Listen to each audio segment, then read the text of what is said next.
Hello दोस्तों, मेरा नाम समीर सेफी और मेरे चैनल का नाम है बिंग अकाउंटेंट। बिंग अकाउंटेंट को सब्सक्राइब कीजिए, हमारी वीडियो को लाइक कीजिए और शेयर कीजिए ताकि हमें मोटिवेशन मिले और हम अच्छे से अच्छी वीडियो बना सके और अच्छे से अच्छा आपको टॉपिक लेके आ सके। जैसे कि आज का टॉपिक होगा हमारा टाइप ऑफ सप्लाई। सप्लाई को हमने 3 कैटेगरी में डिवाइड किया है। तो अभी चलिए हम यहाँ देखते हैं 3 कैटेगरी कैसे हो जाती है। जैसे एक को हमने टैक्सेबिलिटी की कैटेगरी में बांट दिया कि टैक्सेबिलिटी में क्या क्या सप्लाई आएगी। एक आ गया इंक्लूजन में आ गया और दूसरा आ गया टाइप ऑफ टैक्स की कैटेगरी में। तो इसमें मैं आपको 3 वीडियो अपलोड करने वाला हूँ जिसमें मैंने तीनों कैटेगरी के लिए अलग अलग वीडियो बनाई है। तो आप हमारी वीडियो को देखते रहिए। अब जैसे कि मैं पहला बात करूंगा टैक्सेबिलिटी को लेकर बात करूंगा। और ये टैक्सेबिलिटी होती क्या है, तो इसमें गवर्नमेंट ने कुछ रेट्स दिए हैं। जैसे कि इनकम टैक्स में भी मैंने बताया था स्लैब रेट होते हैं, ऐसे जीएसटी में होते हैं रेट। तो रेट को यहाँ पर कैटेगरी में डिवाइड किया है कि किस आइटम पे कैसे रेट लगेगा। तो कैटेगरी में समझाने वाला, जैसे वहाँ स्लैब रेट बताए थे, अगर आपकी 0 से 3 लाख तक की इनकम है तो आप पे 0%, और 3 लाख 1 रुपया हो जाता है या 3 लाख से ऊपर हो जाती है उससे 7 लाख पे आप पे 5%। ऐसे स्लैब रेट बनते चले गए थे ना। ऐसे यहाँ पर गुड्स को कैटेगरी में डिवाइड किया है कि किस कैटेगरी पे क्या रेट लगेगा, जिसको आज मैं आपको बताने वाला हूँ डिटेल में। अगर मैं यहाँ बात करूँ तो हमारे यहाँ पर बहुत सारे आइटम गुड्स या सर्विसेज होते हैं। जैसे कि जॉब वर्क की सर्विस होगी, मोबाइल हो गया, फ्रिज हो गया, एसी हो गया, अब साइकिल होगी, मोटरसाइकिल होगी, कार होगी, रेल हो गया, हवाई जहाज हो गया। बहुत सारी चीजें होती हैं जिसमें गुड्स भी होती है। कुछ तो क्या है ओनली गुड्स है, कुछ सर्विसेज सेपरेट है, कुछ गुड्स और सर्विस मिलाकर कोई आइटम बन रहा है। जैसे कि अभी मैं किसी भी टाइप का एग्जाम्पल लूँ सर्विसेज की मैं बात करूँ, उसमें बहुत सारी सर्विस आ जाएंगी। लेबर चार्जेस हो गया, फ्रेट चार्जेस हो गए। तो इस टाइप की बहुत सारी गुड्स और सर्विस को मिलाकर कोई आइटम तैयार होता है। ठीक है, अभी जैसा कि यहाँ पे मैंने मोबाइल दिया है, मोबाइल पे भी अपना टैक्स रेट होता है। मैंने यहाँ पर आपको दिया है, ये तो एक्सपोर्ट का हो गया। जैसे यहाँ पर इसका अलग रेट होगा, ये अलग रेट होगा। आपका जो अल्कोहल है इसका क्या होगा, इसका क्या होगा, ये सभी चीजें समझाई जाएंगी। मेरा जो पहला क्वेश्चन होता है यहाँ पर मोबाइल हो गया, आपका ब्रेड हो गया, फ्रूट्स हो गए, या साइकिल होगी, अल्कोहल हो गया, क्या इन पे जीएसटी लगेगा या नहीं। तो गवर्नमेंट ने यहाँ पर इनको कैटेगरी में डिफाइन किया है, जो कि आज हम बताने वाले हैं आपको कि किस पे क्या टैक्स लगना है, किस पे नहीं लगना है और किस कैटेगरी को किस पर्पस से लाया गया है। यहाँ पर आज हम अपना देखते हैं। ठीक है, अभी जैसा कि मेरा सबसे पहले यहाँ पे मैंने जो अपना टॉपिक लिया वो लिया है नील रेटेड सप्लाई। तो नील रेटेड सप्लाई क्या होता है, जैसे कि मुझे नाम से ही मालूम होता है नील रेटेड, यानी कि रेट तो इसके हमारे 0 हो जाते हैं। क्या परसेंट लग रहा है, 0% हमारा रेट लग रहा है। अब बट इसमें एक कंडीशन और दी है, अगर आप 0 रेट की सप्लाई करते हैं तो आपको आईटीसी का बेनिफिट नहीं मिलेगा। जैसे कि मैं यहाँ बार बार बता रहा हूँ, आईटीसी मतलब 370 की गवर्नमेंट को पेमेंट करनी है। 270 रुपए मेरे परचेज के टाइम पे मैंने पे किए थे, जिसका आईटीसी मेरे पास पड़ा है, और 90 रुपए मुझे अब गवर्नमेंट को कैश में पे करना है। समझ गए, तो यही चीज होती है। अब इसमें क्या होता है, अगर आपने कोई ऐसा आइटम परचेज किया है जिस पे गवर्नमेंट ने डिक्लेयर कर दिया यहाँ 0% नील रेटेड की कैटेगरी में आता है, अब उसमें जब आप उसको खरीदोगे किसी से तो उस पर भी तो 0% का ही रेट लगेगा ना। और जब आप बेचोगे 0% का रेट होगा। तो यहाँ पे आईटीसी वाला जो यहाँ पर एक पॉइंट दिया है वो क्यों दिया है, तो आईटीसी का पॉइंट इसलिए दिया है, जब आप कोई भी ऐसा आइटम परचेज करते हैं जो नील रेटेड की कैटेगरी में आता है तो उस पर मे भी कुछ सर्विसेज आपने ली हो जिस पर आपका टैक्स लग गया हो। जैसे मैं बात करूं, आपने यहाँ पे नमक परचेज किया है 100 रुपए का, अब इस पर जो आप फ्रेट्स पे कर रहे हैं वो 10 रुपए, इस पे 2 रुपए आप जीएसटी के पे कर रहे हैं, यानी कि इस पे 12 रुपए पे कर रहे हैं फ्रेट्स के, जिस पे 2 रुपए जीएसटी के। देखिए आ गया ना 0 रेट, इस पे तो 0 रेट ही हो गया ना, जीएसटी इस पे 0 रेट और इस पे 2 रुपए। तो आपका टोटल जीएसटी कितना हुआ, 2 रुपए। परचेज के टाइम पे आपने जीएसटी के कितने पे कर दिए, 2 रुपए कर दिए। अब आप इसको जब बेचेंगे, इसका 0% है, इसका तो आप आईटीसी क्लेम ही नहीं कर पाएंगे। एग्जाम्प्ट है, गवर्नमेंट ने मना कर दी, भाई इसको रिवर्स कर दो, इसका क्लेम नहीं मिलेगा। ठीक है, ये आ गया नील रेटेड। इसके बाद हम बात करते हैं अपना एग्जाम्प्ट सप्लाई के बारे में। देखिए नील रेटेड की बात करी, एग्जाम्प्ट की भी बात करें तो एग्जाम्प्ट के केस में भी 0% का यहाँ पर रेट होगा। और जब एग्जाम्प्ट के केस में भी 0% है, नील रेटेड के केस में भी 0% है, तो इसको अलग अलग क्यों किया गया, उसका पर्पज क्या होगा, ये चीज हम समझते हैं। अब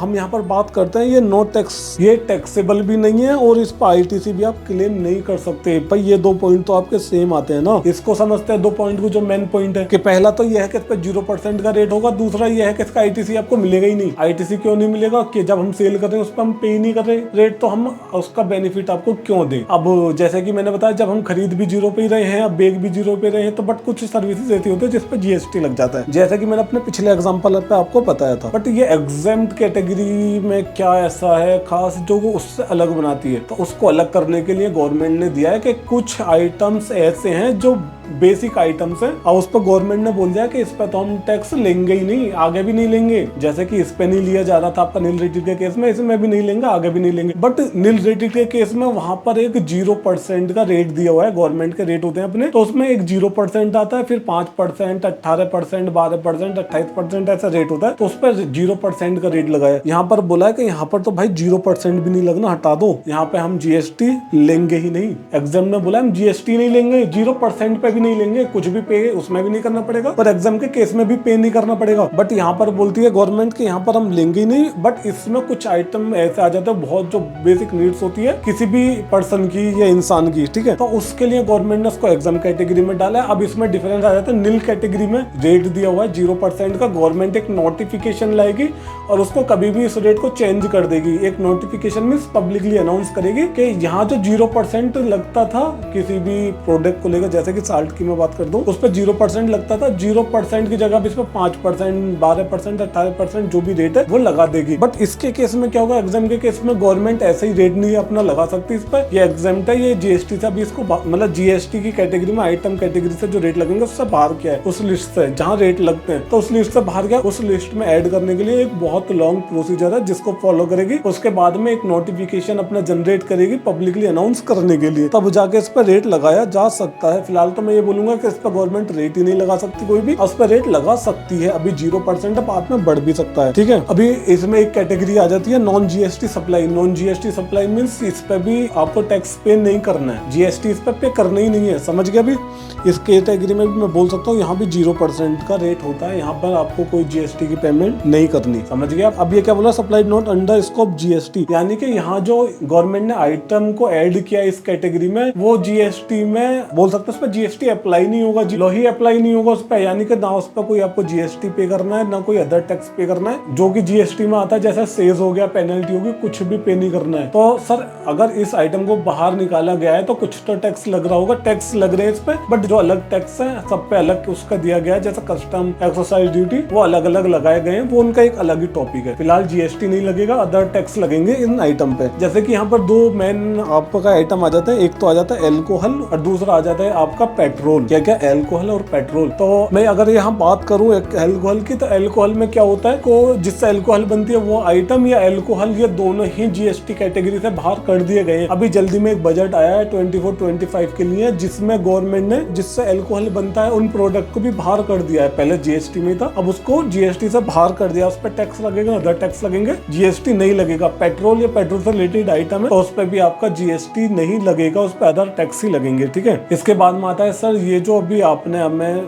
कुछ कैटेगरी बताई है जिस पर टैक्स ही नहीं लग रहा, तो क्या इसको हमें जीएसटी में कहीं शो करना है कि किस वैल्यू पे क्या टैक्स नहीं लगना? तो इसमें मैं आपको जीएसटी पोर्टल पर डिटेल्स को अपलोड करना है और वहाँ वैल्यू भी आपको बतानी है, बट इस पर टैक्स नहीं लगेगा तो वैल्यू बतानी है, वहाँ पर जीएसटी वैल्यू नहीं बतानी है क्योंकि जीएसटी इस पर लगता ही नहीं है। तो गवर्नमेंट ने GSTR1 और 3B के अंदर ये कॉलम दिए हैं जिसमें आप बताएंगे। GSTR1 क्या होता है? GSTR1 होती है आपकी जिसमें सेल्स डिटेल आपको मंथली अपलोड करनी होती है गवर्नमेंट को बताने के लिए, और दूसरा होता है GSTR3B। GSTR3B होती है कि आपकी कितनी सेल है, सेल लाइबिलिटी है, उसमें से माइनस कर दो परचेज पे जो आपने टैक्स पे किया है जिसको आईटीसी बोलते हैं वो माइनस कर दो, और उसके बाद में जो भी आपकी लाइबिलिटी बच रही है बैलेंस उसको पे कर दो। जैसे कि हमारा एग्जांपल है 360 माइनस 270 आईटीसी के इक्वल टू 90, जो कि 90 रुपए आपको टैक्स कैश में पे करना है। तो कहाँ करना है? वो GSTR3B में पे करना है। तो अभी मैं GSTR1 की बात करता हूँ। GSTR1 में एक फॉर्म होगा, उसमें टेबल दी होंगी, टेबल 1 2 3 4 5 इस टाइप से टेबल दी होगी। तो यहाँ पर टेबल 8 की मैं बात करूंगा। टेबल 8 में गवर्नमेंट ने कुछ कॉलम्स दिए जिसमें आप नील रेटेड सप्लाई के बारे में अपनी डिटेल्स बता दीजिए, क्या अमाउंट है, एग्जेम्प्टेड जो आपकी सप्लाई है उसके बारे में बताइए, और देखिए जिस पे जीएसटी लगता नहीं है, मतलब नॉन जीएसटी की जो सप्लाई है उस पर जीएसटी लगता ही नहीं है, अदर टैक्स लगते हैं, बट उसके भी आपको डिटेल्स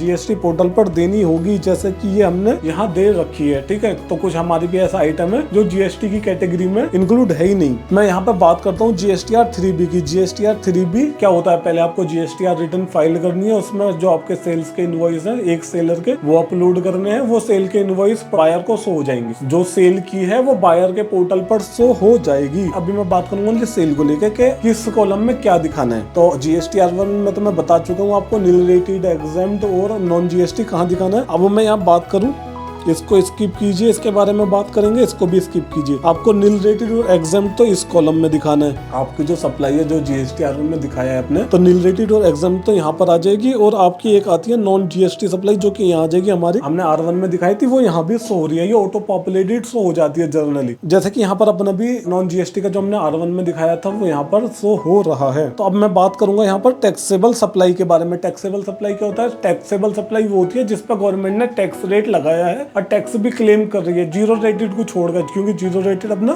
जीरो रेट नहीं, नील रेटेड अपना जीरो रेट जो परसेंटेज है वो नील रेटेड में कवर हो जाता है। तो अभी टैक्सेबल में जो आता है 5%, 12%, 18%, 28% का रेट, तो जहाँ वो लगता है उसको बोलता है टैक्सेबल सप्लाई, जहाँ पर पे करना पड़ेगा किसको? सेलर को। किससे लेकर? बायर से लेकर सेलर पे करेगा गवर्नमेंट को, जिसको इनडायरेक्ट टैक्स बोलते हैं जीएसटी को, इसलिए ही इनडायरेक्ट टैक्स बोलते हैं। तो अभी हम यहाँ पे पॉइंट्स पढ़ लेते हैं। भाई जीएसटी तो एप्लीकेबल है और इसमें आईटीसी भी अलाउ है, यानी कि जो हमारा एग्जांपल चलता आता है 360 गवर्नमेंट को पे करने हैं, 270 रुपए परचेज के टाइम पे ऑलरेडी पे कर चुका है जिसको आईटीसी बोलते हैं, तो वो 270 रुपए यहाँ क्लेम कर लो, यहाँ पर कोई गवर्नमेंट को दिक्कत नहीं है। अब वो बात करता है यहाँ पर रेट भी मैंने यहाँ पर मेंशन किया। अब मैं कोल्ड ड्रिंक की बात करूँ, कोल्ड ड्रिंक पे भी 28% का लगता है, साइकिल पर 18% का, और मोबाइल पे भी 18% का परसेंटेज मतलब रेट लगता है। ठीक है, तो अभी हमने जो बात करी वो टैक्सेबल सप्लाई के बारे में बात करी। अब यहाँ पर आता है जीरो रेटेड सप्लाई। सर हमने इतने जीरो रेटेड सप्लाई तो पढ़ ली जहाँ पर टैक्स लगता ही नहीं है, तो ये कौन सी कैटेगरी आ चुकी है जिसपे इस पे भी जीएसटी नहीं लगेगा? यहाँ पर बोला है ओवरसीज सेल्स, यानी कि किसी भी सेल पर गुड्स या सर्विस हो, कोई भी गुड्स है या सर्विस है या दोनों है, कुछ भी हो, अगर उस पर रेट लगता है, कोई भी रेट लगता हो, 18, 28, 5, 12, कोई भी टैक्स लगे, मतलब कोई भी टैक्स रेट उस पर लगता हो, जब वो जीरो रेटेड सप्लाई के अंदर कवर हो जाएगी तो उसमें आपको टैक्स का जो रेट है वो जीरो हो जाएगा, और जीरो रेट ही आपको पे करना है, यानी कि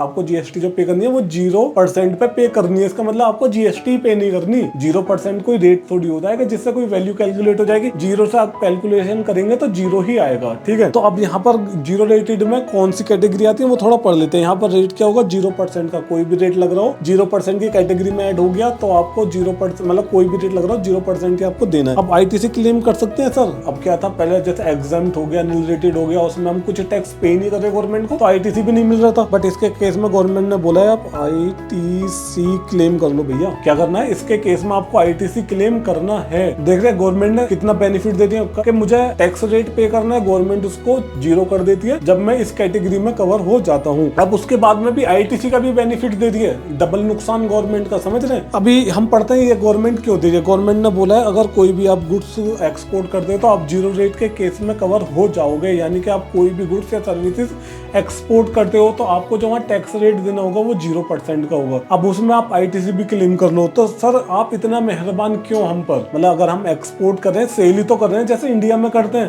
तो सर आप इतना मेहरबान क्यों हो? अगर मैं यहाँ पर सेल करता हूँ, एक तो आप 0% मतलब टैक्स लगा रहे हो मुझे जो लाइबिलिटी पे करनी है, उसके बाद जो मैंने आईटीसी पे किया है परचेज के टाइम पे आप उसका भी बेनिफिट दे रहे हो। तो इसके लिए गवर्नमेंट ने बोला है अगर कोई भी पर्सन एक्सपोर्ट करेगा तो उससे हमारी कंट्री का ग्रोथ होगा, हमारी कंट्री का इससे डेवलपमेंट अच्छा होगा। तो आप जितना ज्यादा एक्सपोर्ट करेंगे उतना ही हमारी कंट्री के लिए बेहतर होगा। तो हम यहाँ पर आपको कुछ छूट देंगे जिससे आप ज्यादा से ज्यादा एक्सपोर्ट कर सको। अब इसमें एक रीजन आ जाता है कि गवर्नमेंट ने छूट क्यों दी। अब अगर मैं यहाँ पे एक एग्जांपल लेता हूँ कि हम कोई भी सेल करते हैं तो उससे पहले परचेज करना होगा। अब मुझे कुछ एक्सपोर्ट करना है, मतलब कोई भी आइटम एक्सपोर्ट करना है, उसके लिए मैंने उस आइटम को परचेज किया 100 रुपीज में। अब उसके बाद में उस पर जीएसटी पे की 10 रुपए की, यानी कि 110 रुपए। अब जब मैं उसको बेचूंगा, मतलब मैं उसको आउटसाइड इंडिया सेल कर रहा हूँ, तो आउटसाइड इंडिया के पर्सन पर तो ये एप्लीकेबल ही नहीं है जीएसटी, तो ये तो वो तो अनरजिस्टर्ड होगा। अब उसके केस में जो इसकी वैल्यू होगी गुड्स की वो क्या होगी? 110, जो कि एक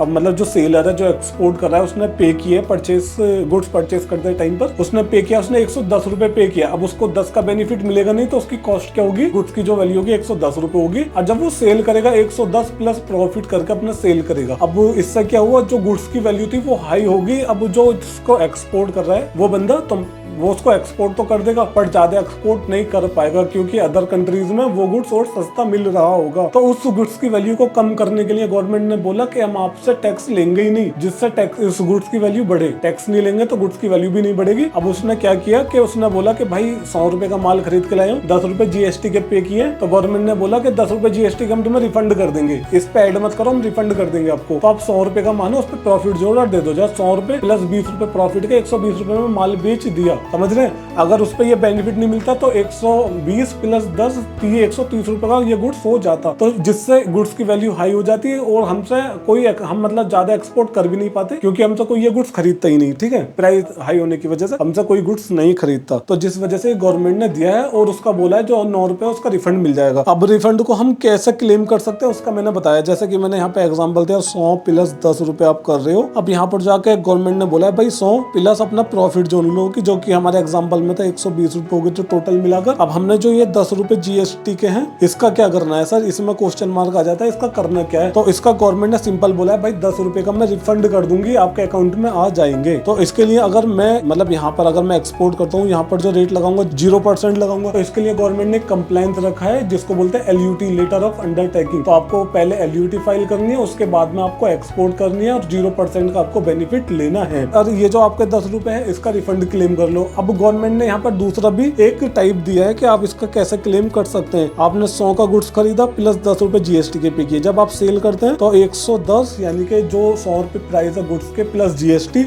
अब उसके बाद में प्रॉफिट जोड़ लो, यानी कि 20 रुपए का 130 रुपए मैं सेल कर दो। 130 रुपए का इसको सेल कर दो। किसको करना है, इसको एक्सपोर्ट करना है। अब जो इस पे जीएसटी लगाना है आपको। जीएसटी किस पे लगाना है, 120 की वैल्यू पर, जो कि उसका एक्चुअल प्राइस है उस पर लगाना है 120 पर। मैं मान लीजिए यहाँ पे 12 रुपए आ गए। अब 10 रुपए तो ये ऑलरेडी करके बैठा, तो 2 रुपए अभी इसको एक्स्ट्रा कैश में पे करना होगा। अब ये वही वाला एग्जाम्पल आ गया ना जो बार बार हम लेते आ रहे हैं, 360 माइनस 270 इक्वल टू 90। यहाँ पर क्या कहता है कि भाई 12 रुपए आपको जीएसटी पे करना है, 10 आप परचेज के टाइम पे कर चुके हो, तो उसको माइनस कर दो, 2 रुपए आप कैश में पे कर दो, यानी कि आपका 10 रुपए क्रेडिट लेजर से एडजस्ट हो जाएगा और दूसरा 2 रुपए आपका कैश लेजर से एडजस्ट हो जाएगा। यहाँ पे आपने 12 रुपए पे कर दिए। यहाँ पर एक क्वेश्चन आता है, क्वेश्चन क्या आता है कि सर यहाँ पर हमने 12 रुपए पे कर दिए तो हमें कितने का रिफंड मिलेगा, आपको 12 रुपए का रिफंड मिल जाएगा। बट यहाँ पर एक क्वेश्चन और आता है, क्वेश्चन क्या है कि अगर 0% की कैटेगरी पे करता हूँ तो 10 रुपए का मुझे रिफंड मिलता है। अगर मैं इसको ही जो एक्चुअल रेट है मान लीजिए 18% पे करता हूँ, 12 रुपए का मुझे रिफंड मिल जाएगा। तो यहाँ ज्यादा क्यों, तो कोई गवर्नमेंट अपनी जेब से नहीं दे रही। 10 आपने जीएसटी के टाइम पे दिए थे और 2 रुपए आपने कैश में पे किए, उस 12 रुपए का रिफंड मिल रहा है आपको ओनली। ठीक है, तो रिफंड वो मिल रहा है जो आप टैक्स का पे कर रहे हैं। फिलहाल हमारा पहला पार्ट यहीं खत्म होता है। अब हमारा चैनल को सब्सक्राइब कीजिए और इस वीडियो को शेयर कीजिए। इससे रिलेटेड कोई भी क्वेरी आती है आपकी तो आप कमेंट बॉक्स में डालिए, हमारी टीम आपको जल्द से जल्द इसका सॉल्यूशन आपको कमेंट में ही दे देगी।